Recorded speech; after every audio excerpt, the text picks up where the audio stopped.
Bismillah, Assalamualaikum warahmatullahi wabarakatuh. Innal hamdalillah wassalatu wassalamu ala Rasulillah wa ala alihi wa ashabihi wa mawalah. Jamaah salat subuh Masjid Al-Hidayah yang semoga Allah rahmati dan Allah berkahi. Alhamdulillah, tentunya kita bersyukur kepada Allah Subhanahu wa taala. Allah Rabb yang kebaikannya kepada ana dan antum tidak memiliki garis tepi. Allah Rabb yang kebaikannya kepadaku dan kepadamu tidak memiliki garis finish. Allah Rabb yang sempurna di dalam nama, Allah Rabb yang sempurna di dalam sifat, dan Allah Subhanahu wa taala Rabb yang sempurna di dalam segala perbuatannya. Tidak ada keberuntungan bagi kita selaku hambanya, kecuali saya dan Bapak menggantungkan segala urusan dan perkara kita kepada Allah Subhanahu wa taala. Ujian dan musibah yang Allah berikan kepada ana dan antum itu hanyalah rintikan gerimis, akan tetapi kenikmatan dan kebaikan Allah yang datang dalam teras kehidupan ana dan antum itu layaknya hujan yang deras bulan-bulan tanpa henti. Semoga ujian dan musibah yang hanya rintikan gerimis tidak menjadikan diriku dan dirimu amnesia terhadap kenikmatan dan kebaikan Allah Subhanahu wa taala, dan semoga Allah senantiasa membimbing kita dalam setiap titian kebaikan, dan Allah tidak pernah meninggalkan ana dan antum walaupun sekejap mata. Amin. Jamaah salat subuh yang semoga Allah rahmati dan Allah berkahi. Hari ini kita masih melanjutkan pembahasan kitab 40 karakteristik mereka yang dicintai oleh Allah Subhanahu wa taala.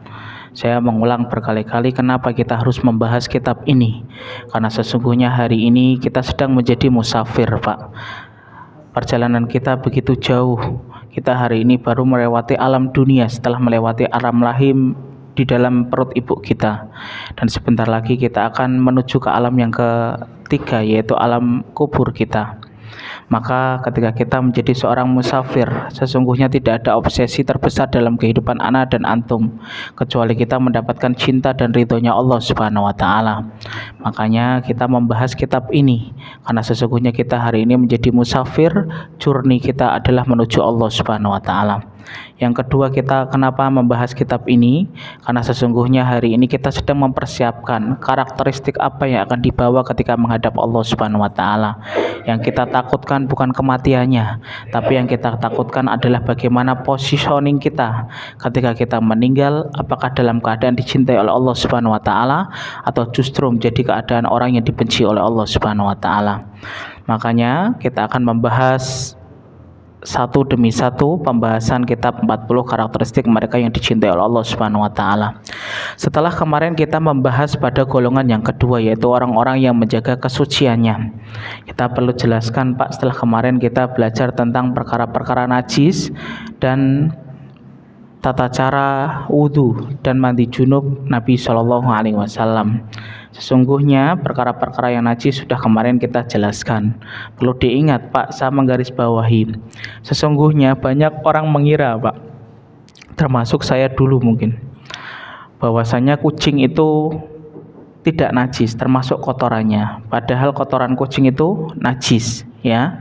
Perlu diingat, kotoran kucing, ya, kotorannya ataupun kencingnya kucing itu najis. Yang tidak najis adalah bekas gigitan kucing dan ludahnya kucing, karena sesungguhnya Nabi menjelaskan dalam hadis yang sahih, innaha minat tawafin, karena sesungguhnya kucing itu adalah binatang yang selalu keliling di sekitarmu. Yang kedua, Pak, mengenai mandi junub, ya, mandi janabah. Sesungguhnya mandi janabah kita, ketika kita mungkin ketika mandi kemudian kencing, kemudian BAB, yang diulang itu bukan dari awalnya, Pak, ya, tapi yang diulang bagaimana ketika kita setelah selesai mandi junub, maka kita yang mengulang adalah wudhunya, ya. Ketika kemudian setelah mencuci dua telapak tangan, kemudian mencuci kemaluan, kemudian wudhu sebagaimana wudhu untuk sholat dengan sempurna, kemudian kita mungkin di antara wudhu ataupun mandi janabah mengguyur kemudian bagian kanan, kemudian kiri menyela-nyela rambut kita kemudian qadaul hajat BAB, yang diulang mandi janabahnya bukan dari awal, tapi yang diulang hanya wudhunya saja, yang batal hanya wudhu, ya. Maka hari ini kita akan membahas golongan yang ketiga, Bapak, yaitu orang-orang yang berbuat kebaikan. Syekh Abdul Badawi Al-Khalafi, Pak, mencantumkan golongan yang ketiga, karakteristik hamba yang Allah cintai adalah mereka yang melakukan kebaikan. Ya, beliau di sini mencantumkan beberapa amal yang luar biasa sekali positioningnya di hadapan Allah Subhanahu wa taala. Kemudian beliau menyebutkan dua syarat agar amalku dan amalmu dicatat oleh malaikat raqib, dilaporkan kepada Allah dan Allah menerima di sisinya. Yang ketiga, beliau mencantumkan keutamaan orang yang melakukan kebaikan. Hari ini kita akan menyebutkan amalan-amalan yang Allah cintai, amal-amal kebaikan yang Allah cintai. Beliau, Pak penulis, mencantumkan firman Allah Subhanahu wa taala di dalam Quran surat Al-Baqarah ayat yang ke-195. Ketika Rabbku dan Rabbmu berfirman, a'udzubillahi minasyaitonirrajim, bismillahirrahmanirrahim. Wa anfiqu fi sabilillahi wa la tulqu bi aydikum ila tahlukah. Wa ahsinu innallaha yuhibbul muhsinin. Ya. Ini ayat luar biasa sekali, Pak. Dan belanjakanlah harta bendamu di jalan Allah Subhanahu wa taala, dan jangan kamu menjatuhkan dirimu sendiri ke dalam kebinasaan, dan berbuat baiklah karena sesungguhnya Allah menyukai orang-orang yang berbuat baik. Beliau mencantumkan amal kebaikan pertama yang memiliki positioning begitu luar biasa sekali di hadapan Allah Subhanahu wa taala adalah membantu agama Allah Subhanahu wa taala, Pak. Karena sesungguhnya hari ini, ketika hari ini saya dan antum sedang melakukan journey kita tuh Allah, maka sesungguhnya tidak ada kebaikan yang harus kita tanamkan dalam diri ana dan antum kecuali kita memperbanyak bagaimana kita membantu agama Allah Subhanahu wa taala. Karena sesungguhnya Nabi SAW, ikhwan, dalam hadis riwayat Imam Ahmad, beliau bersabda, wali an amsyiya ma'akhin li fi hajjatin ahabba ilayya min a'takifa fi masjidi hadza syahron. Dan aku berjalan bersama saudaraku selama 1 hari untuk membantu kebutuhan hajatnya selama 1 hari, itu lebih aku cintai, kata Nabi SAW, daripada aku kemudian iktikaf selama 1 bulan di Masjid Nabawi. Para ulama kemudian menjelaskan, salah satunya Syekh Utsaimin, kenapa membantu orang lain, saudara ana dan antum yang beriman ataupun belum beriman, dalam masalah hajatnya selama 1 hari, itu lebih Rasulullah cintai daripada iktikaf selama 30 hari di Masjid Nabawi. Syekh Utsaimin menjelaskan, karena sesungguhnya ketika hari ini saya dan antum membantu sesama manusia, itu feedbacknya bukan kepada diri kita, Pak, tapi feedbacknya juga dirasakan kepada orang lain. Tapi ketika hari ini ana dan antum iktikaf, manfaatnya itu untuk diri kita sendiri. Makanya Masya Allah, Islam mengajarkan kepada ana dan antum, kalaulah kamu menjadi seorang mukmin dan muslim hari ini, tolong perhatikan betul, kita membantu agama Allah Subhanahu wa taala. Makanya ketika kita membaca, Pak, kenapa ya Allah itu kemudian tidak menyisakan kaum Ad, padahal kemaksiatan dosanya itu gede, Pak. Kaum Ad hari ini sudah tidak ada sisanya, Pak, bekasnya itu tidak ada. Kenapa Allah kemudian tidak menyisakan kaum Samud, padahal dosanya itu gede kaum Samud, Pak. Tapi kenapa hari ini tidak bekas? Kenapa Allah tidak menyisakan kaumnya Nabi Lut? Kaumnya Nabi Lut itu, Pak, Masya Allah, dosanya itu 1, tapi gede sekali, yaitu homo. Sampai lolongan anjing itu begitu keras, Pak. Tapi kenapa Allah masih menyisakan orang-orang Yahudi, padahal mereka kerusakannya begitu luar biasa, dosanya begitu luar biasa? Simple, Allah pengen melihat kepada anak dan antum, siapa orang yang kemudian berjuang di jalan Allah dan siapa orang yang tidak mau berjuang dan membela agama Allah Subhanahu wa taala. Makanya amal kebaikan yang pertama, ikhwan, yang paling Allah cintai, yang dicantumkan oleh penulis adalah kita membantu agama Allah Subhanahu wa taala. Saya bayangkan ya, Pak, kalau kita membantu urusan hajat sesama manusia, itu lebih Rasulullah SAW cintai selama 1 bulan daripada iktikaf di Masjid Nabawi. Apalagi kita membantu agama Allah Subhanahu wa taala. Ya. Amal ini sering luput, Pak, di kelopak mata kita. Kita hari ini lebih fokus untuk kemudian memperhatikan kajian.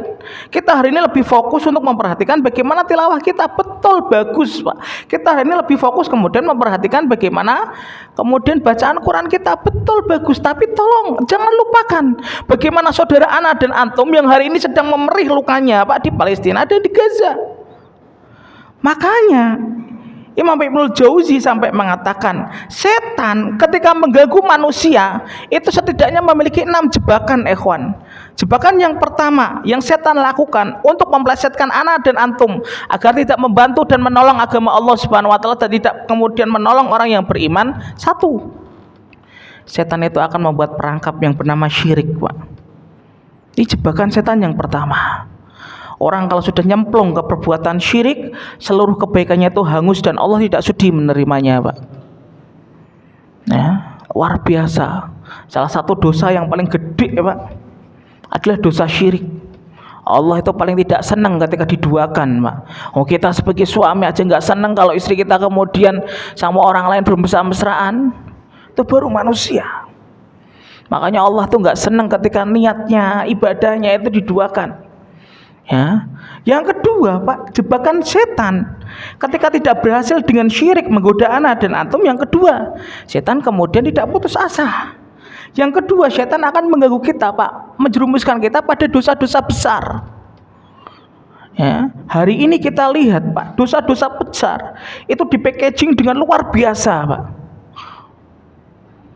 Ya, bunga riba, Pak, dikatakan sebagai bunga. Kemudian orang zina, Pak. Zina itu hari ini dikatakan zina, Pak, tapi ML. Nah. Kemudian orang homo, Pak, dikatakan sebagai kaum pelangi kan, Pak. Mana ada pelangi, Pak, ya? Hombreng itu ya. Kemudian orang BTS, Pak, hari ini dikatakan kupu-kupu malam, Pak. Mereka itu setan, Masya Allah. Mempackaging dosa-dosa besar itu dengan sangat indah. Makanya jebakan yang kedua, ketika kita gagal dijebak dengan syirik, yang kedua, setan akan menjebak ana dan antum pada perilaku dosa besar, Pak. Ya, ketiga, Pak, jebakan setan adalah setan akan menjerumuskan kita pada dosa-dosa kecil, Pak.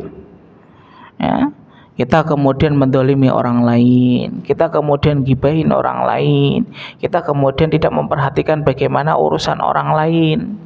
Ya, tidaklah gunung itu terbentuk, ikhwan, bukankah dari kumpulan kerikil-kerikil, Pak. Makanya dosa kecil ketika dilakukan terus menerus dan dia tidak bertaubat kepada Allah Subhanahu wa taala, itu akan jauh lebih berbahaya daripada orang yang melakukan dosa besar sekali tapi ditutup dengan istighfar dan taubatan nasuha. Yang keempat, Pak, apa jebakan setan? Yang keempat, Pak, setan itu akan menjerumuskan manusia itu dalam perbuatan bid'ah, Pak. Makanya hari ini bid'ah, Pak, menjamur di mana-mana. Ya, apa itu bid'ah? Sesuatu yang tidak dicontohkan oleh Nabi Shallallahu Alaihi Wasallam. Makanya ketika kita sebelum beramal, Pak, dipastikan ilmunya terlebih dahulu. Karena jangan sampai nanti ketika di pengadilan Allah kita kaget, ya Allah, dulu amalku yang ini mana? Loh, amalmu kan tidak mencontoh nabiku. Ya, makanya seluruh inci kehidupan ana dan antum itu diatur dalam sunnah, Pak. Ya, yang keempat jebakan setan adalah menjerumuskan manusia dalam perbuatan bid'ah. Yang kelima, Pak, apa jebakan setan? Yang kelima adalah menjerumuskan kita dalam perbuatan mubah yang berlebihan, Pak. Sesuatu mubah yang berlebihan itu sangat dibenci oleh Allah Subhanahu wa taala, Pak. Contohnya, Pak, gowes. Ya, dari pagi setelah subuh jam 5:30 sampai kemudian maghrib, Pak. Ya, gowes itu mubah, Pak, boleh. Tapi dilarang oleh Allah ketika berlebihan. Mancing, Pak, mancingnya bukan sejam 2 jam tapi berhari-hari, Pak. Ditanya sama anaknya, Bi, mau kemana? Mancing. Berapa hari? 3 bulan kan? Bang Toib kan, Pak, ya, mancing 3 bulan. Bapak ke Semarang, ya, cuma beli soto, Pak, habis itu balik lagi kan. Ditanya, mau kemana? Ya, ke Semarang. Ngapain? Beli soto. Nah, itu perbuatan mubah yang berlebihan, Pak. Banyak hari ini, Pak. Contohnya apa? orang, buka HP, WA, baca berlebih-lebihan, tapi Qur'annya tidak pernah dibaca. Sesuatu yang mubah berlebihan termasuk jebakan setan yang kelima. Dan yang keenam, apa jebakan setan? Setan itu akan menutup kita pada amalan yang gede dan menyibukkan kita pada amalan yang kecil, Pak. Ya. Setan itu akan menyibukkan kita pada amalan yang kecil, menutup mata kita dari amalan yang gede. Salah satu amalan yang gede adalah membantu agama Allah Subhanahu wa taala. Makanya sampai nabiku dan nabimu bersabda dalam hadis sahih, "Man la yahtam bi amril muslimin falaisa minhum." Barang siapa yang tidak pernah memperhatikan urusan kaum muslimin, maka dia bukan bagian dari mereka. Makanya lihat bagaimana ulama-ulama salaf, orang-orang solih sebelum ana dan antum, mereka mendidik Pak anak-anaknya, santri-santrinya, murid-muridnya, bukan hanya mereka solih untuk dirinya sendiri, tapi muslih, memberikan manfaat kepada agama Allah, memberikan manfaat kepada orang lain. Kita ambilkan contoh Pak, kisah Hasan Al-Basri rahimahullahu ta'ala Pak. Ulama gede Pak, ilmunya luar biasa, akhlaknya luar biasa. Tapi Masya Allah, lihat bagaimana pendidikan seorang Imam Hasan Al-Basri rahimahullah kepada murid-muridnya Pak. Imam Hasan Al-Basri Pak, ketika beliau sebelum menutup kajian beliau, majelis beliau mengatakan kepada murid-muridnya, besok kita akan membantu tetangga di samping masjid kita yang sedang kemudian membutuhkan pertolongan kita. Besok kajian kita liburkan.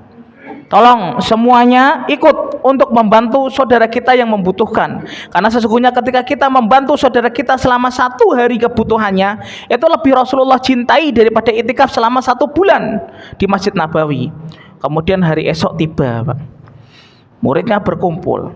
Beliau tidak melihat salah satu murid yang paling beliau cintai dan murid yang luar biasa keilmuannya Pak, yaitu Sabit Al-Bunani. Ikhwan, Sabit Al-Bunani itu tidak tampak. Kemudian ditanyakan sama Imam Hasan Al-Basri kepada teman-temannya, "Aina Sabit? Di mana Sabit itu?" Temannya yang bernama Akmas mengangkat tangannya, "Ya Imam, Sabit ya takif." Wahai Imam, Sabit sedang itikaf di masjid sebelah sana.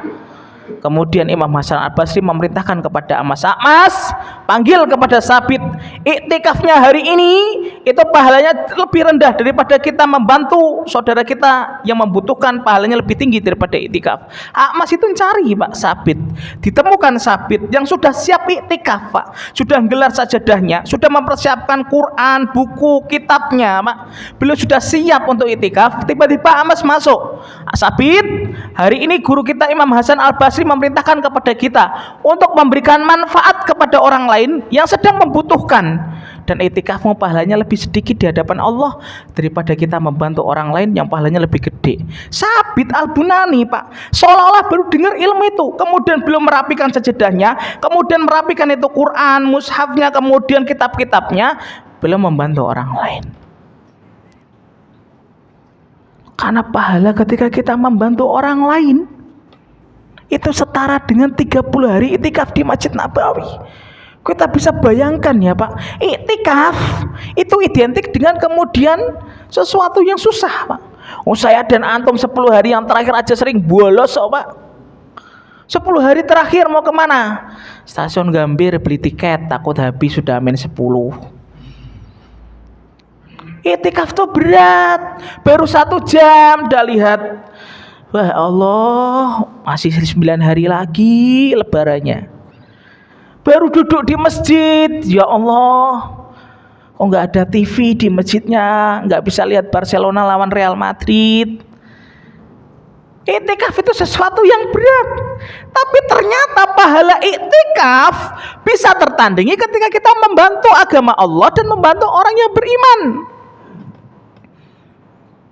Makanya diperhatikan ketika hari ini kita sudah ngaji bertahun-tahun, kita sudah kemudian setiap Ahad datang ke majelis ilmu, tolong menjadi seorang mukmin dan muslim yang mampu memberikan manfaat kepada agama Allah, mampu memberikan manfaat kepada orang lain. Makanya ulama-ulama salaf selalu mengatakan, kun nahron wala takun bi'ron.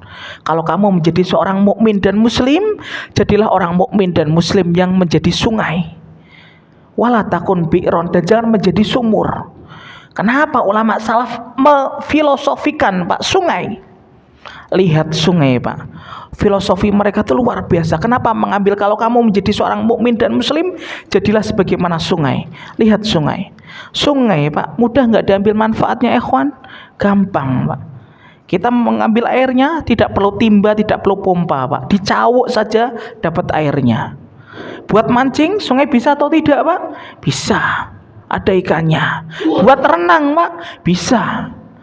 Kemudian buat membuang kotoran, sungai itu setia mengalirkan kotoran kita ke tempat yang jauh, Pak. Ya, berbeda dengan sumur, Pak. Sumur ketika pengen diambil manfaatnya, Pak, susah. Mau diambil airnya, kita harus butuh timba dan pompa. Gak punya timba dan pompa, Pak, wassalam. Buat mancing, diruqyah satu rumah kita, Pak. Ditanya sama anaknya, Bi, mau kemana? Mancing, Nak. Kemana, Bi? Tuh di sumur sebelah rumahnya Pak Enjang. Ya. Buat renang, Pak. Mentok, Pak. Ditanya sama anaknya, Bi, mau kemana? Renang, Nak. Di mana? Itu sumurnya Pak Ahmad tuh samping masjid itu. Kata anaknya, ya Allah, mi Abi kesurupan setan di mana gitu, di ruqyah ini. Ya, buat buang kotoran, Pak, di ruqyah kita satu rumah, Pak. Ya. Kalau makanya kita menjadi seorang mukmin, jadilah orang mukmin yang sebagaimana sungai. Mudah diambil manfaatnya, mudah diambil kebaikannya, mudah orang lain kemudian mengambil kebaikan dari kita. Jangan suka menjadi sumur, Pak. Hari ini banyak orang yang sudah ngaji bertahun-tahun, menjadi aktivis dakwah, menjadi ustadz, menjadi thalibul ilm, tapi dia menjadi sumur, memposisikan dirinya menjadi sumur. Susah orang mengambil manfaatnya, mengambil kebaikannya. Makanya Nabi SAW, Pak, mendidik para sahabat bukan hanya sholih. Kalau hanya sholih, mereka diperintahkan untuk itikaf di Masjid Nabawi, Pak. Tidak ada itu Ghazwatul Badar, tidak ada Ghazwatul Uhud, tidak ada Ghazwatul Ahzab. Kalau Nabi mendidik para sahabatnya sholih, bukan muslih yang mampu memberikan manfaat kepada orang lain, Islam tidak mungkin sampai ke negara kita. Islam tidak mungkin sampai ke Afrika, Pak. Tidak mungkin Madinah itu terbuka, Pak. Kalau Nabi hanya memerintahkan para sahabat itu hanya untuk fokus ibadah mahdhah, tidak mungkin sunnah itu sampai tersebar di mana-mana. Makanya orang mukmin ada tiga, Pak. Satu, orang mukmin yang hanya memperhatikan ibadah mahdhahnya saja, tapi tidak pernah memberikan manfaat kebaikan kepada orang lain. Ini tidak dibenarkan oleh syariat, Pak. Tidak dibenarkan oleh sunnah. Banyak hari ini orang mukmin fokus hanya pada ibadah mahdhah, sholat, ngaji, kemudian istrinya pakai niqab menutup aurat, betul, bagus. Tapi sesungguhnya kita ini bukan memperhatikan ibadah mahdhah saja, tapi manfaat dan kebaikan kepada orang lain tidak pernah diperhatikan. Yang kedua, Pak, ada seorang muslim yang hanya memberikan kebaikan kepada orang lain, tapi tidak pernah memperhatikan ibadah mahdhahnya. Kalau ada saudaranya yang meninggal dunia, dia paling pertama masang tendanya, Pak.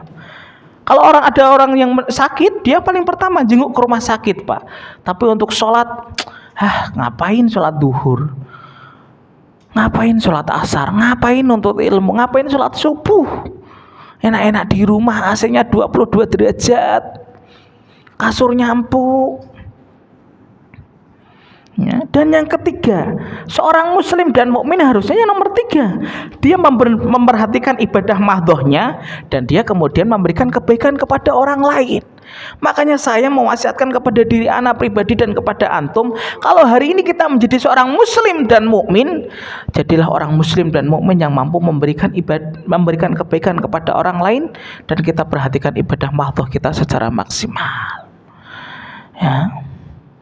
Makanya jangan sampai anak dan antum ketika sudah ngaji, tetangga kita susah mengambil kebaikan dari kita. Makanya dalam sunnah, Pak, dilihat, semuanya itu sunnah itu memberikan kebaikan kepada orang lain. Kita ketika bertemu kepada saudara kita, Pak, apa yang pertama diajarkan oleh sunnah? Salam. Setelah salam, cemberut apa tersenyum, Pak? Senyum. Insya Allah. Saya dan antum, Pak, dalam urusan masak, Masya Allah, begitu luar biasanya sunnah ini Pak. Kita dalam urusan masak saja Pak, diperintahkan dalam sunnah untuk tidak menyakiti tetangga kita. Bapak ketika masak tongseng, kemudian tetangga antum mencium bau kambingnya, bau kambing tongseng itu yang sudah dikecap, ya, maka Rasulullah memerintahkan ketika kamu masak idza tabakhta faaksir marokoh. Ketika kamu masak, maka perbanyaklah kemudian kuahnya. Kenapa? Agar tetanggamu yang kanan, kiri, depan, belakang ketika mencium masakanmu, mereka tidak tersakiti. Dalam urusan masak diatur Pak. Dalam urusan kita bertemu kepada orang yang beriman diatur. Makanya Masya Allah ya, ada orang-orang itu yang luar biasa Pak. Dia bukan ustadz, dia bukan lulusan pesantren, tapi pada ibadah mahdohnya luar biasa. Pada ibadah memberikan kebaikan kepada orang lain Pak, membantu agama Allah itu luar biasa. Ketika ada masjid ya, kemudian kotor, dia membersihkan Pak, dilipat itu karpetnya, dipel. Kemudian saya nanya, kenapa Pak melakukan ini? Loh Ustadz, bukankah kita ketika membantu agama Allah itu pahalanya gede di hadapan Allah? Masya Allah, bukan lulusan pesantren Pak, bukan Ustadz. Makanya Fudail bin Iyad rahimahullah ikhwan, beliau itu pernah bertemu dengan orang yang lebih tua daripada beliau. Maka Fudail bin Iyad rahimahullah itu bertanya, "Kam umruk?" Berapa umurmu wahai bapak? Kemudian bapak tua itu mengatakan, "Umri fokositin." Umurku itu lebih dari 60 tahun wahai imam kami Fudail bin Iyad rahimahullah ta'ala. Kemudian Fudail bin Iyad mengatakan, sebentar lagi garis finishmu itu akan diinjak oleh dirimu, dan kamu sudah begitu lama mengerjakan amal kebaikan, semoga amal kebaikanmu diterima oleh Allah Subhanahu wa taala. Ternyata kalau hari ini usia bapak sudah kepala 6, kepala 5, kepala 4, kepala 3, sesungguhnya hari ini kita sedang melakukan perjalanan. Kita menjadi musafir, perbanyaklah bekal. Salah satu bekal kebaikan yang akan memberatkan mizan kita kelak di hari kiamat adalah kita membantu agama Allah Subhanahu wa taala. Itu yang pertama. 1 hari sebanding dengan 30 hari itikaf di Masjid Nabawi. 2 hari sebanding 2 bulan itikaf di Masjid Nabawi. Ada teman kita jamaah Masjid Al-Hidayah sakit, katakan kepada dia, "Mas, kalau kamu butuh apa-apa bilang sama saya ya. Butuh obat saya belikan, butuh bubur kacang hijau saya belikan, butuh bubur ayam saya belikan, butuh nasi uduk saya belikan. Untuk hari ini 1 hari saya wakafkan untukmu." Karena saya tadi mendengar bahwasanya orang yang memberikan manfaat kepada sesama manusia pahalanya gede, apalagi memberikan manfaat kepada agama Allah jauh lebih gede, Pak.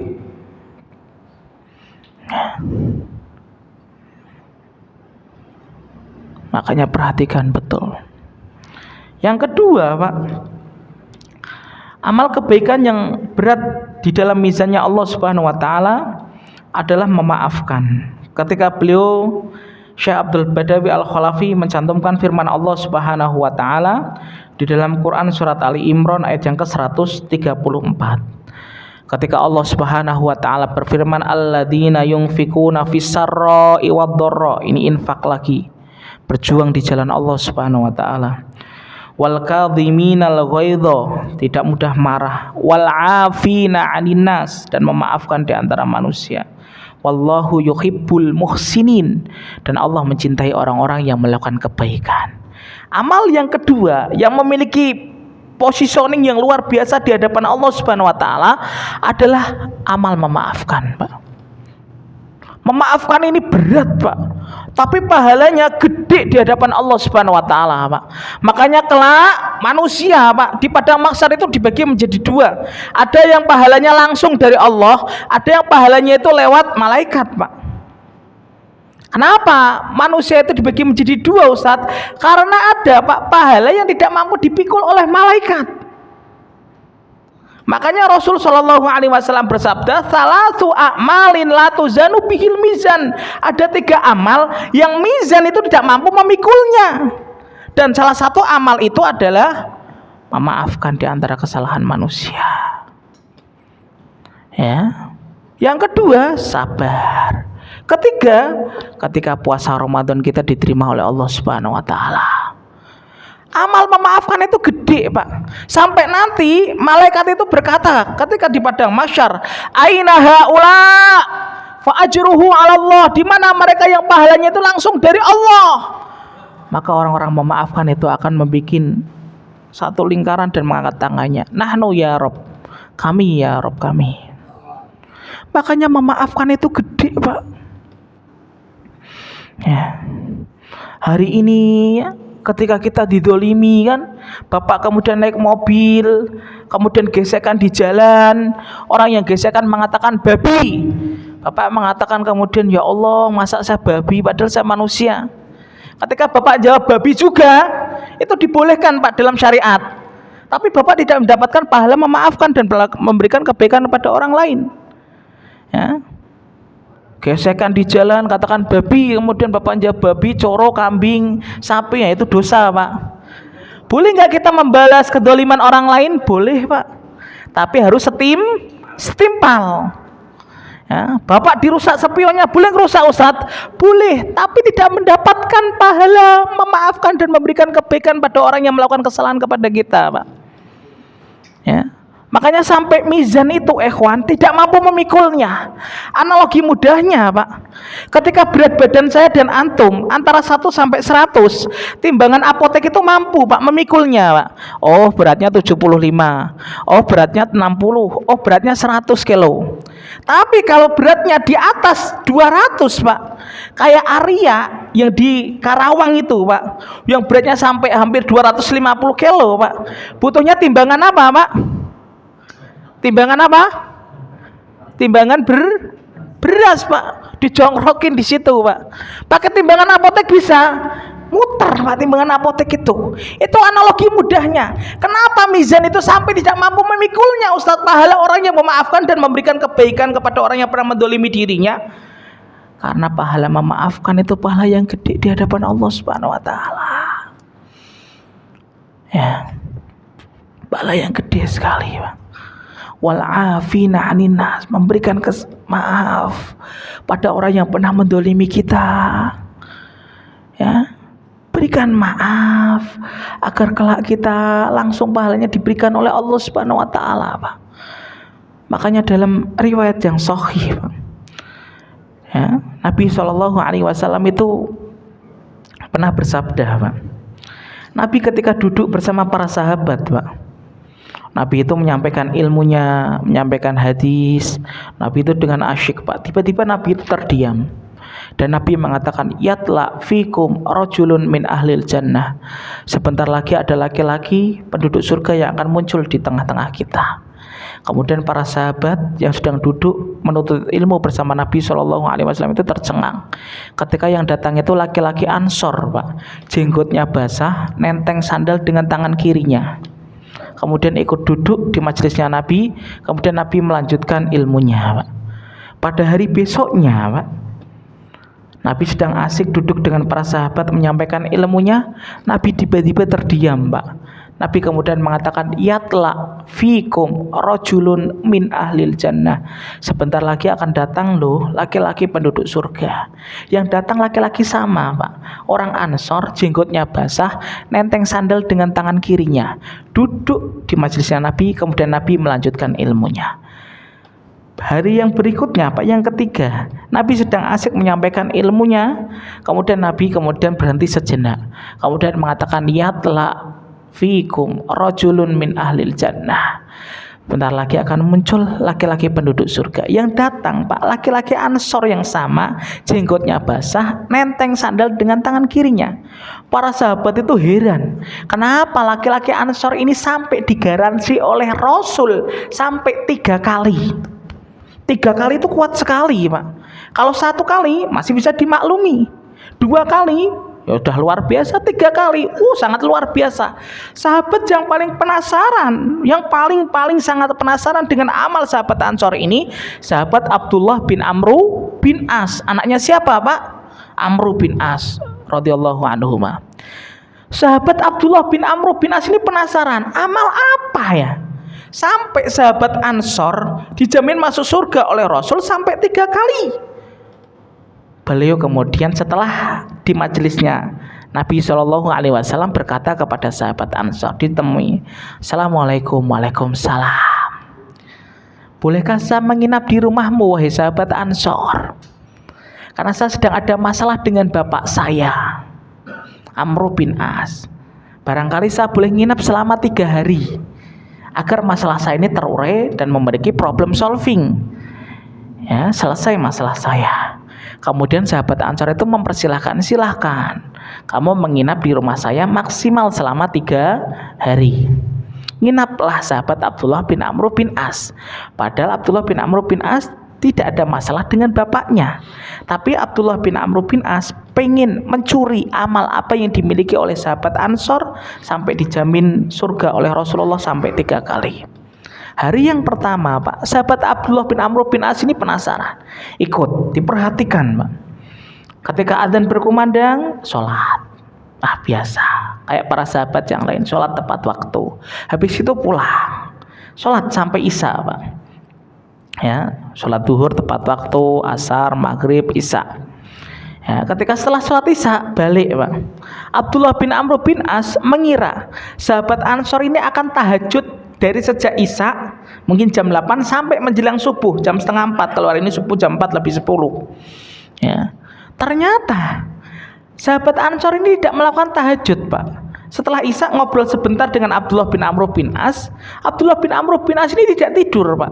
Masya Allah ya, semangatnya para sahabat dalam mencari ilmu, Pak. Sahabat Abdullah bin Amr bin As tidak tidur. Beda dengan kita kan, Pak. Di majelis ilmu tidur, di khotbah Jumat khotibnya baru salam, AC-nya sudah dinyalakan, ngorok malahan, Pak. Abdullah bin Amr bin As ini, Pak, melihat, bentar lagi pasti tahajud.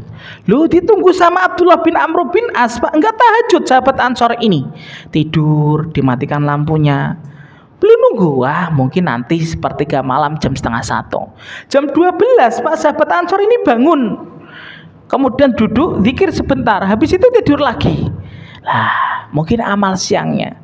Ketika itu sampai menjelang subuh, beliau tidak tahajud. Ya, ini jangan dijadikan dalil ya, Pak. Oh, ternyata penduduk surga nggak tahajud. Salah. Nanti ada amalnya yang luar biasa sahabat Ansor ini. Ya, belum mengira amal siangnya. Dilihat amal siangnya, Pak, biasa saja, tidak ada yang istimewa. Hari berikutnya, hari yang kedua sama, tidak ada yang istimewa dalam diri sahabat Ansor ini. Amal-amalnya yang kelihatan Abdullah bin Amr bin As radhiyallahu anhuma. Hari yang ketiga sama. Abdullah bin Amr bin As ini merasa gagal saya mencuri amal sahabat Ansor ini yang dijamin masuk surga oleh Rasulullah sampai 3 kali. Ketika itu Abdullah bin Amr bin As membuka kartunya. Wahai sahabat Ansor, sebenarnya aku tidak ada masalah dengan bapakku Amr bin As radhiyallahu anhu. Aku hubungannya baik dengan bapakku, dengan ibuku, dengan istriku baik. Tapi aku kesini pengen mencuri amal apa yang dimiliki oleh dirimu sampai Rasulullah menggaransi dirimu masuk surga sampai 3 kali. Kemudian sahabat Ansor menjawabnya, ya beginilah saya wahai Abdullah bin Amr bin As. Kalau waktunya adzan sholat ya saya sholat, waktunya pulang, waktunya majelis ilmu ya majelis ilmu. Kemudian sahabat Abdullah bin Amr bin As ini pamit, Pak, ya udah saya pulang dulu. Baru berjalan 1, 2, 3 langkah dipanggil, sini. Tapi kamu perlu tahu wahai Abdullah bin Amr bin As, saya memiliki amalan yang selalu saya jaga. Hati saya tidak pernah hasad di antara orang beriman. Dan saya sebelum tidur selalu memaafkan orang yang pernah mendolimi saya. Dan saya memberikan kebaikan kepada mereka. Ternyata, Pak, amalnya bukan tahajud. Amalnya bukan kemudian sedekah. Amalnya bukan kemudian membaca Al-Quran. Tapi amalnya adalah amal ketika memaafkan kesalahan orang lain, memberikan feedback kebaikan kepada orang yang pernah mendolimi. Ternyata pahalanya gede di hadapan Allah Subhanahu Wa Taala. Sampai sahabat Ansor ini digaransi oleh Rasulullah SAW sampai 3 kali, Pak. Makanya ketika hari ini dalam teras kehidupan ana dan antum, karena semuanya orang yang datang dalam teras kehidupan saya dan antum tidak membawa bunga, Pak, tidak membawa kemudian minuman dan teh dalam kehidupan ana dan antum yang membuat kita kemudian tersenyum dan ceria, Pak. Ada yang membawa duri, ada yang membawa kemudian besi, ya, dalam kehidupan ana dan antum menyakiti saya, kemudian melukai hati kita, ya. Kita harus berhusnudzon. Mungkin Allah memberikan orang-orang yang memberikan tidak kebaikan kepada saya, mendolimi ana dan antum, agar kita mendapatkan pahala memaafkan ketika kita didolimi oleh orang lain. Ya, pahala memaafkan gede. Mizan para malaikat tidak mampu memikulnya, ikhwan. Maafkan kesalahan orang lain. Ada di antara kita yang pernah melakukan kesalahan, tolong maafkan. Jangan sampai anak dan antum yang sudah ngaji justru suka mendolimi orang lain, Pak. Hari ini saya sedih dan angkat tangan, Pak, berlepas diri, Pak. Ketika hari ini orang belajar sunnah, Pak, sukanya memvonis, menyakiti hati orang lain, mendolimi orang lain, menghujat. Padahal yang paling dicintai oleh Allah, salah satu amal yang tidak mampu dipikul mizan adalah memaafkan kesalahan orang lain. Hari ini tuh saya Masya Allah bersyukur ketika melihat kajian ilmu itu banyak, Pak. Tapi hari ini saya itu bersedih ketika melihat bagaimana akhlak orang yang menuntut ilmu sesama orang muslim itu sukanya menghujat, Pak, memvonis, kemudian menghina, menjatuhkan kehormatan orang lain. Betul dia tidak melakukan dosa riba, Pak, tapi kalau antum baca, riba itu memiliki 73 tingkatan dosa, Pak. Dosa yang paling rendah apa, Pak, dari dosa riba? Zina ibu. Ayat tiabi ummihi, mendatangi ibunya, Pak. Tapi dosa riba yang paling tinggi, Pak, apa? Menjatuhkan kehormatan orang lain, memvonis, menghujat. Sunnah harusnya menjadikan kita kayaknya jarum, Pak, merekatkan antara orang yang beriman, sebagaimana Rasulullah merekatkan antara kaum muhajirin dan ansor. Sunnah harusnya layaknya air yang mengademkan, Pak, bukan memanaskan sebagaimana api, bukan mengoyak-ngoyak sebagaimana gunting. Saya berlepas diri wallahi kepada hari ini orang yang menadidkan dan mantuk dadanya mengikuti sunnah, tapi sukanya memvonis, menghujat, menjatuhkan kehormatan orang lain. Lu tidakkah kita pernah membaca, Pak, ada seorang wanita yang disiksa di nerakanya Allah Subhanahu wa taala gara-gara mengunci kucing di dalam kamarnya sampai kucing itu mati, Pak. Enggak dikasih makan, enggak dikasih minum. Padahal KUCING, kucing, Pak. Kalaulah seorang wanita, ikhwan, disiksa oleh Allah di nerakanya Allah Subhanahu wa taala gara-gara menyiksa kucing, apalagi lisan kita, Pak, melukai hati orang yang beriman, menyakiti hati orang yang beriman, berbuat kedoliman. Allah membenci orang yang melakukan permusuhan, Pak. Tapi Allah tidak benci kepada mereka yang ada perbedaan. Saya dan Bapak memiliki perbedaan atau tidak, Pak? Pasti. Ada di antara Bapak ketika doa iftitahnya membaca Allahu Akbar kabiro. Ada di antara kita yang doa iftitahnya membaca Allahumma ba'id baini wa baina khotoyaya kama ba'ata bainal masyriqi wal maghrib. Ada di antara kita sholat subuhnya memakai kunut. Ada di antara kita yang sholat subuhnya tidak memakai kunut. Ada di antara kita yang membaca bismillahnya dengan jahar. Ada yang di antara kita membaca bismillahnya dengan sir. Semuanya memiliki dalil. Yang dibenci oleh Allah itu bukan permusuhan tapi perbedaan. Tolong, amal yang kedua yang sangat berat di mizannya Allah Subhanahu wa taala adalah ketika kita memaafkan. Saya dan antum saja udah berat hisapnya, Pak. Jangan cari gara-gara kepada orang yang beriman. Kalau kan melihat orang yang beriman dengan ainur ridho, mata yang penuh dengan kemudian kasih sayang, bukankah Allah memuji Rasulullah pada dua perkara, Pak? Dibuka dalam Quran surat Al-Fat ayat yang terakhir, Muhammadur Rasulullah walladzina ma'ahu asyidda'u 'alal kufari ruhama'u bainahum. Muhammad adalah utusan Allah dan orang-orang yang mencintainya, mengikuti sunnahnya, menjadi umatnya. Mereka keras kepada orang kafir yang memusuhi Allah dan memusuhi Nabi, dan dia lemah lembut kepada orang yang beriman. Pandang orang yang beriman dengan ainur ridho. Contohnya siapa? Imam Hasan Al-Basri lagi, Pak rahimahullah ta'ala. Akhlaknya itu luar biasa. Beliau ketika melihat orang yang lebih tua daripada beliau, Imam Hasan Al-Basri lihat kebersihan hatinya, Pak. Huwa khairum minni, dia lebih baik daripada saya. Kenapa Imam Hasan Al-Basri sampai mengatakan begitu? Sabaqoni bil hasanat, dia telah mendahuluiku dalam kebaikan-kebaikan. Orang yang lebih tua ini lebih mendahuluiku dalam kebaikan-kebaikan. Amalnya sudah banyak. Tapi ketika beliau melihat orang yang lebih muda, Pak,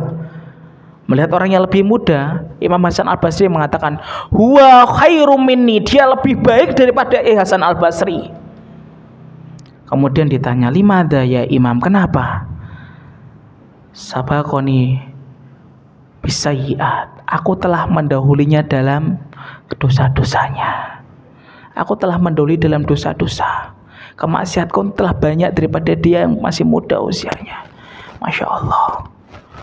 Kebaikan dan akhlak yang baik itu berat di hadapan Allah Subhanahu wa Ta'ala.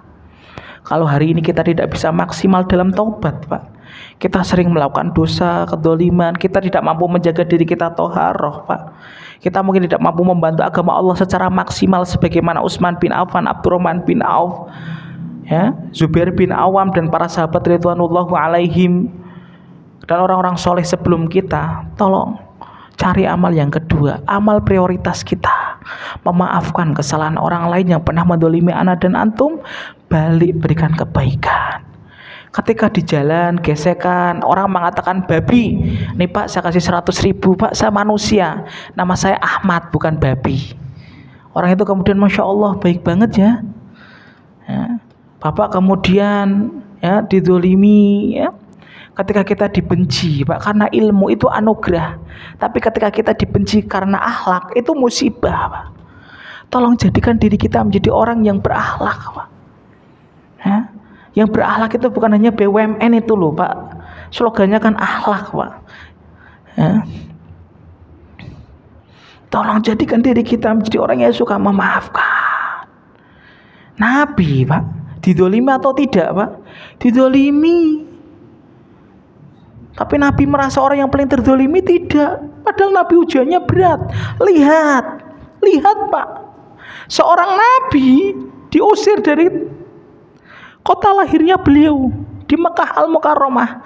Tapi lihat, karena kedoliman orang-orang Mekah, Allah memberikan kebaikan yang lain, Pak. Ketika Nabi memberikan feedback kepada orang Mekah, kafir Quraisy itu yang mendolimi Nabi SAW, akhirnya hari ini terbuka kota Yasrib yang kita kenal dengan Madinah Al-Munawwarah, dan Nabi kemudian meninggal dimakamkan di situ, Pak. Ini menjadikan kita, loh, kalau hari ini kita membalas kedoliman dengan kedoliman, kita tidak memaafkan dan memberikan kebaikan kepada orang yang mendolimi ana dan antum, kita tidak akan mendapatkan pahala memaafkan, Pak.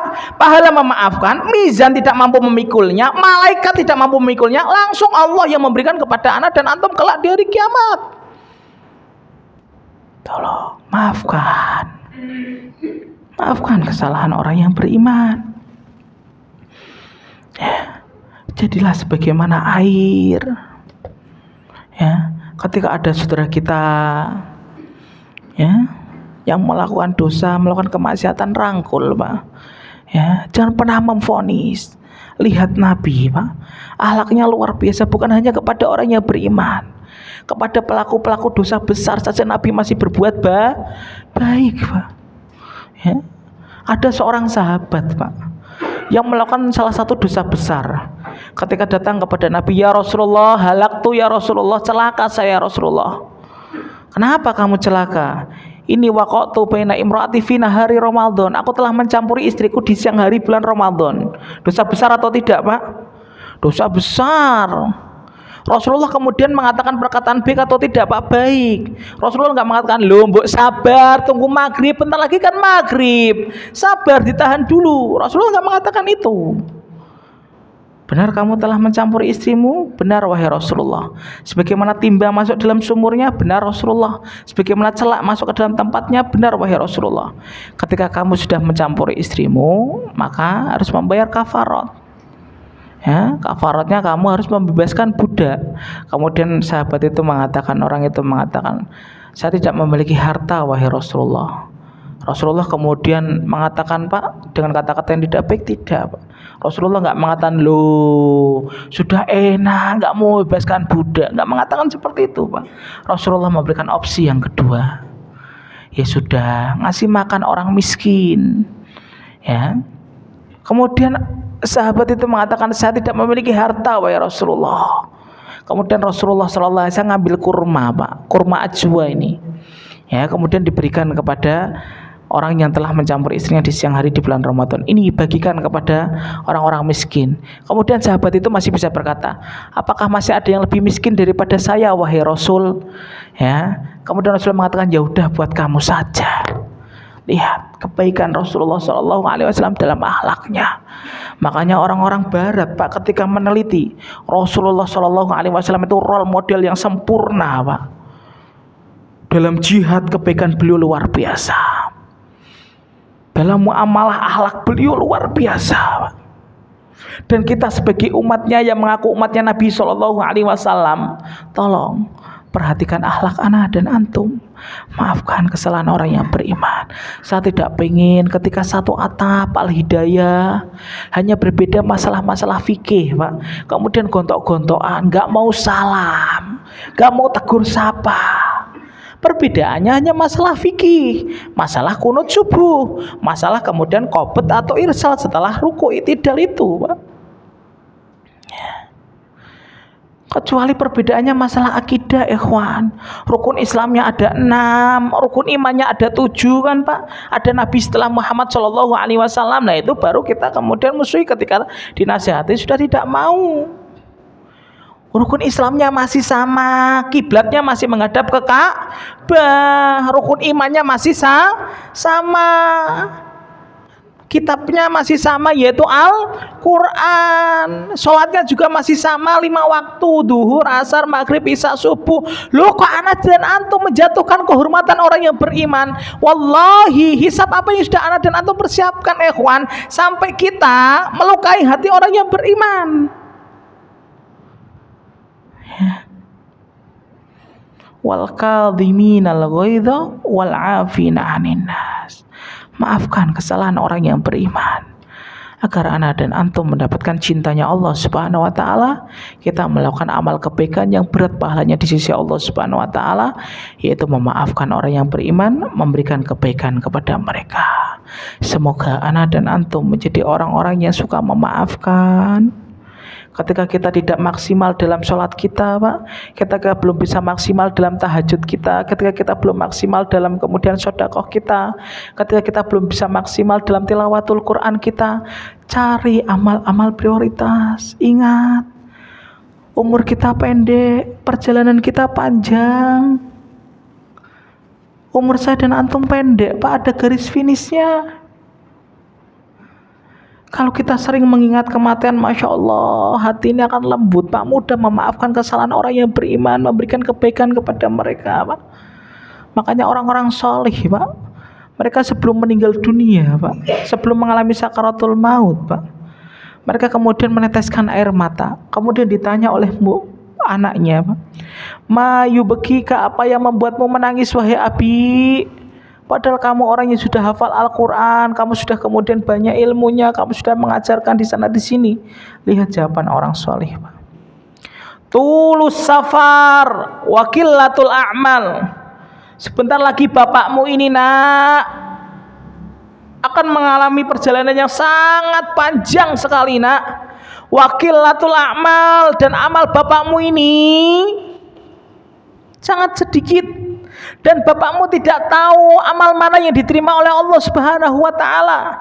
Bisa jadi umroh saya dan antum tidak diterima oleh Allah, Pak, karena riya dan sum'ah. Tapi bisa jadi ketika kita membantu orang lain, memberikan minum kepada mereka, memberikan minum kebaikan kepada orang yang beriman, itu justru diterima oleh Allah Subhanahu wa taala. Karena hari ini ketika kita menjadi seorang mukmin dan muslim, jangan hanya fokus pada ibadah mahdhah, perhatikan ibadah-ibadah yang lain. Salah satu ibadah yang berat timbangannya kelak di pada mahsyar adalah ibadah hati, Pak, memaafkan yang kedua ini. Makanya lihat, Pak,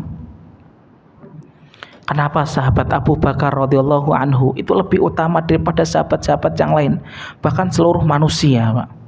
Padahal Abu Bakar masuk Islam usia berapa, Pak? 40 tahun, 38. Ada para ahli sirah, para muakhrihin mengatakan 38 sampai 40 tahun, Pak. Belum masuk Islam itu 40 tahun, Pak. Kita genapkan 40 tahun. Ya. Beliau itu meninggal dunia usia 62 63. Ya, 62 atau 63. Berarti beliau, Pak, Masya Allah, hidup berarti kurang lebih setelah menjadi masuk Islam itu berarti kurang lebih berapa tahun, Pak? 22 tahun. Ya. Tapi dilihat, ma faddalallahu bi Abi Bakrin, Allah telah mengutamakan Abu Bakar, laisa bi sholatiha, bukan karena banyak sholatnya. Kalau sholatnya kita dan Abu Bakar lebih banyak mana, Pak, kuantitasnya? Banyakan sholat kita. Kita masuk Islam sejak bayi, Pak. Orang tua kita sudah muslim, Pak.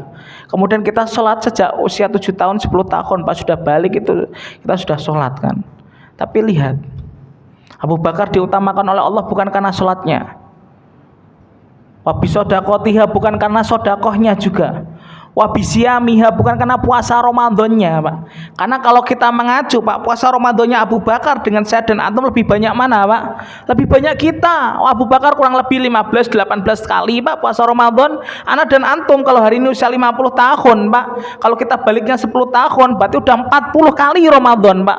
2 kali lipatnya Abu Bakar. Tapi kenapa sahabat Abu Bakar merupakan sahabat yang luar biasa sekali, sampai Rasulullah SAW mengatakan, seandainya ada Nabi dan Rasul setelah saya, siapakah orang yang paling layak, Pak? Siapa? Abu Bakar radhiyallahu anhu. Ternyata diutamakan oleh Nabi dan Allah, sampai Allah menggaransi surga kepada Abu Bakar biqalbiha, karena kebaikan hatinya. Memandang orang yang beriman dengan ainur ridho, memandang Umar dengan ainur ridho, memandang sahabat yang melakukan dosa besar dengan ainur ridho. Jadilah kita menjadi orang yang suka memaafkan orang lain, dan semoga kelak kita dimasukkan dalam golongan orang-orang yang memaafkan ketika kita hari ini di dunia suka memaafkan dan memberikan kebaikan kepada orang yang telah menzalimi anak dan antum. Memaafkan berat atau tidak, Pak? Berat. Dan sebagai penutup, Pak, Rasulullah SAW pernah diingatkan oleh Allah dengan turunnya surat Abasa, Pak. Gara-gara Rasulullah bukan karena berkata kasar, Pak. Bukan gara-gara Rasulullah lupa sholat, Pak. Tapi karena Rasulullah melengos. Orang lewat melengos. Melihat kita malah enggak assalamualaikum, gimana kabarnya, Pak, tersenyum enggak. Rasulullah melengos, Pak. Kepada sahabat siapa, Pak? Abdullah bin Umi Maktum. Abdullah bin Umi Maktum itu buta atau bisa melihat, Pak? Buta. Allah menurunkan surat Abasa setelah surat An-Naba, An-Naziat, Abasa, surat nomor 80 di juz 30. Abasa wa tawalla ang ja'ahul a'ma. Kalaulah Rasul gara-gara melengos 1 kali dengan orang yang buta, padahal orang buta itu tidak melihat Rasulullah ketika melengos, Allah menegur Rasulullah dengan turunnya surat Abasa. Apalagi hari ini ketika kita tidak mau memaafkan, kita sukanya mendolimi, memvonis, menjatuhkan kehormatan. Seandainya Quran masih diturunkan, Pak, berapa puluh ayat yang diturunkan kepada anak dan antum untuk mengingatkan anak dan antum agar berbuat baik kepada orang yang beriman. Bukankah Allah, Pak, mengawali surat dengan kata wailun, kecuali dalam 2 surat, Pak, yaitu wailul lil mutaffifin dan wailul likulli humazatil lumazah. 1 wailul lil mutaffifin untuk orang yang mengurangi timbangan, yang harusnya 1 kilo dikurangi menjadi 900 gram. Yang kedua, wailul likulli humazatil lumazah, orang yang sukanya mengumpat, memvonis, mendolimi, menjatuhkan kehormatan orang lain. Wailul likulli humazatil lumazah. Semoga anak dan antum dijaga oleh Allah Subhanahu wa taala lisan kita, agar kelak kita menjadi golongan orang yang suka memaafkan di hadapan Allah Subhanahu wa taala. Jaga lisan kita, jaga diri kita, agar anak dan antum bisa maksimal menjalani hidup, Pak. Hisab saya dan antum sudah berat, amal kita masih berantakan, dosa kita masih menumpuk. Jangan menambah dosa kita, perbanyak kebaikan-kebaikan, agar kebaikan itu memberatkan timbangan kita, dan kelak kita mendapatkan ridho dan surganya Allah Subhanahu wa ta'ala. Ini yang bisa ana sampaikan pada kesempatan pagi hari ini. Baru 2 amal yang luar biasa. 1, membantu agama Allah Subhanahu wa ta'ala. 2, memberikan maaf kepada orang beriman. dan memberikan kebaikan kepada orang yang mendolimi ana dan antum. Sebelum ditutup ada yang ditanyakan, Pak? Ya, silakan, Pak.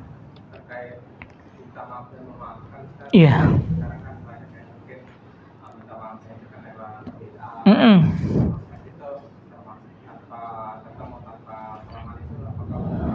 Iya. Masya Allah. Ketika hari ini memaafkannya melalui tulisan, Pak. Tulisan itu bisa menjadikan dalil, Pak. Ya, menjadikan isi hati dari orang itu. Ketika orang itu meminta maafnya, mungkin karena jaraknya jauh, Pak. Antum tinggalnya di Kemayoran, beliau mungkin tinggalnya di Surabaya, ya, ataupun di Madura, ya, ataupun di Sumatera, kan, di Lampung. Maka meminta maaf melalui WA itu sudah termasuk dimaafkan, Pak. Ya, termasuk meminta maaf. Tapi lebih afdolnya adalah datang langsung kepada orang yang pernah didolimi. Itu lebih afdol. Wallahu a'lam bishawab. Ya, Pak. Waalaikumsalam warahmatullahi wabarakatuh, Pak Dokter. Ada beberapa pertanyaan. Mm-mm. Ini berkaitan dengan kita memberikan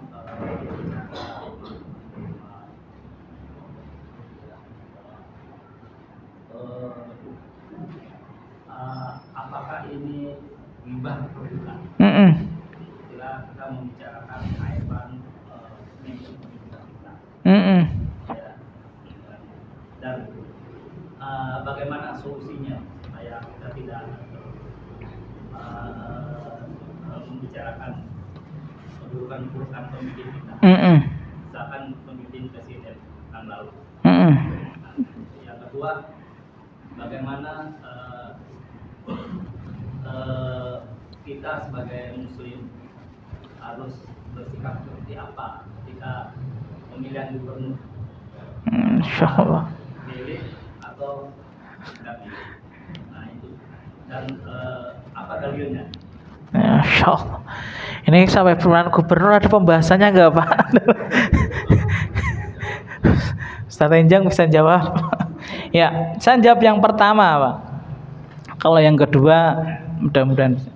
Yang pertama, Pak Dokter, ya. Bagaimana ketika kita hari ini kemudian membicarakan keburukan-keburukan pemimpin kita ataupun orang yang beriman? Maka sesungguhnya, Pak, ketika kita sudah membicarakannya, maka kita terkena dosa, Pak. Ketika keburukannya sudah dibicarakan oleh kita. Ya. Ketika keburukannya sudah dibicarakan oleh kita terkena dosa. Ya. Lalu apa untuk menebus dosa itu? Bicarakan juga kebaikannya, Pak. Oh, dia itu termasuk orang yang sabar, walaupun dulu pernah sebelum mungkin tersapa hidayah, sebelum kemudian paham, ya, suka kemudian membuat sesuatu yang tidak baik, ya. Oh, dia itu termasuk orang yang muda yang mungkin rajin sholat. Ketika saya pernah melihat di kantornya, ya, bicarakan kebaikan-kebaikannya, Pak. Ya, makanya tolong ketika kita melihat dia masih kemudian sholat, dia masih kemudian beriman kepada Allah dan beriman kepada Rasul, tolong, ya, ketika kita sudah membicarakan kebaikannya, ketika kita sudah membicarakan keburukannya, maka tidak ada sesuatu yang kita dapatkan kecuali dosa. Makanya kenapa Allah mengutus malaikat raqib dan atid menyertai kita sampai kita berkalang tanah, karena sesungguhnya setiap lisan, perbuatan, dan seluruh apa anggota badan kita kelak akan dipertanggungjawabkan di hadapan Allah Subhanahu wa taala. Kalau sudah misalkan menyebutkan keburukannya Pak Prabowo, sebutkan kebaikannya. Dia pemimpin yang luar biasa, membela Palestina itu luar biasa, Pak. Kemarin ke Australia mengatakan kita harus menjaga jangan sampai genosida itu terjadi terus-menerus kepada saudara-saudara yang berada di Palestina. Sebutkan kebaikan-kebaikannya. Ya. Sebutkan kebaikannya. Makanya ketika mereka memerintahkan dalam kebaikan, taati, Pak. Tapi ketika dalam keburukan, tinggalkan. Ya. Tapi tolong jangan pernah menambah, ya, menambah kemudian saham dosa kita di hadapan Allah Subhanahu wa taala. Ya, bicarakan kebaikannya. Ketika ada orang yang menggunjing mungkin keburukannya, tinggalkan, Pak. Ya, wallahu a'lam bishawab. Yang kedua, saya tidak akan membahas secara panjang, Pak, ya. Untuk mendapatkan pemimpin, Pak, yang kemudian taat kepada Allah dan Rasul dan kita sebagai warga, ya, maka pilihlah sesuai dengan apa yang kita lihat secara kasat mata dan kita dengar, Pak. Misalkan si A ini jauh lebih baik dan mendapatkan maslahat, ya, ketika kita memilihnya, maka lebih baik pilih si A. Ketika si B ini kita pimpin, kemudian dia agamanya, akidahnya, tauhidnya kemudian kurang beres, maka tinggalkan si B, ya. Tapi kalau kita tidak milih, ya tidak apa-apa, namanya juga tawakuf, Pak. Jangan salahkan kepada orang yang tidak memilih, ya. Tapi kalau kita memilih dan kita sudah mantap, bismillah, saya melihat dengan ainul yakin, dia orang yang baik, dia kemudian orang yang bertanggung jawab, dan insya Allah ada maslahatnya buat warga Jakarta dan sekitarnya. Bismillah ya Allah, ya, saya melihat kebaikannya dia jauh lebih banyak daripada keburukannya. Tapi ketika Bapak melihat kok tidak ada tawakuf, dia juga tidak berdosa. Wallahu a'lam bishawab. Pak dokter misalkan lihat calon nomor 04, karena nggak ada 04 ya Pak, adanya 01, 02, 03 ya Pak di Jakarta. 04 kok lebih taat, lebih solih dan dekat dengan para ulama dan orang-orang solih, dan dia selalu memberikan kebaikan-kebaikan terutama dalam agama Allah dan kepada orang yang beriman. 04 lebih layak daripada 01, 02, 03. Tapi ketika dilihat, ya Allah, kok yang empat-empatnya ini kok tidak ada kebaikannya. Saya dengar kok tidak ada kebaikannya. Saya malah takut ya Allah ketika nyoblos ini malah dukung sesuatu yang maksiat. Contohnya apa Pak? Miras itu hari ini merajalela Pak. Kalau yang dipimpin bukan pemimpin solih Pak. Lihat, yang darurat miras itu bukan hanya Jogja Pak. Jakarta ini darurat miras Pak. Judi online Pak.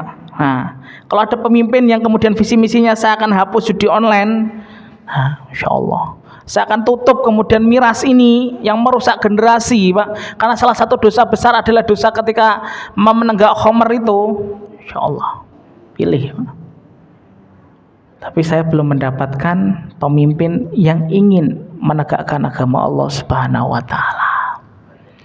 Itu yang berat sekali, betul Pak. Itu tugas kita. Makanya disiapkan mudah-mudahan anaknya Pak Agus bisa menjadi calon gubernur 20 tahun lagi. Kan itu disiapkan Pak. Ya Allah, saya pengen jadikan anak saya menjadi gubernur yang soleh, hafidz Quran, hafal ribuan hadis, taat kepada Allah, khosyahnya kepada Allah luar biasa. Saya akan kampanyekan dan saya akan nyuruh nyoblos Pak. Ya, wallahu a'lam bishawab. Ya, silahkan Pak. Memaafkan, Masya Allah.